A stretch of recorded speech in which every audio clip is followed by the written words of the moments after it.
સાબરકાંઠા એસઓજીની મોટી કાર્યવાહી સામે આવી છે। દેશી બનાવટની પિસ્તોલ સહિત હથિયારો સાથે 3 આરોપીઓ ઝડપાયા હતા। સાબરકાંઠા જિલ્લાના સ્પેશિયલ ઓપરેશન ગ્રુપ એસઓજીના દ્વારા ગેરકાયદેસર હથિયાર રાખવાના ગુનામાં મોટી કાર્યવાહી કરવામાં આવી છે।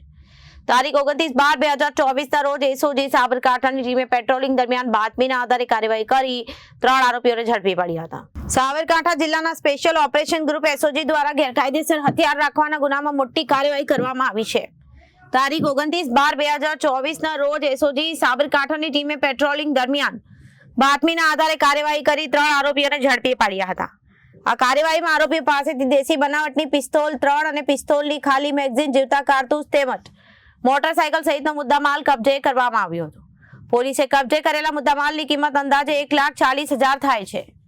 ઝડપાયેલા આરોપીઓ રાજસ્થાન રાજ્યના ઉદયપુર જિલ્લાના રહેવાસી હોવાનું પ્રાથમિક તપાસમાં સામે આવ્યું છે। આરોપી ગેરકાયદેસર રીતે હથિયાર રાખી કોઈ ગંભીર ગુનાને અંજામ આપવા માટે ફરી રહ્યા હોવાનું પોલીસનું માનવું છે અને આ મામલે એસઓજી સાબરકાંઠા દ્વારા આગળની કાર્યવાહી હાથ ધરાઈ છે તથા વધુ તપાસ ચાલી રહી છે। આ સફળ કામગીરીથી જિલ્લામાં ગુનાહિત પ્રવૃત્તિઓ પર અંકુશ આવશે તેવી આશા વ્યક્ત કરવામાં આવી રહી છે। Reporter Nilesh Joshi, Janadesh news, Sabarkantha.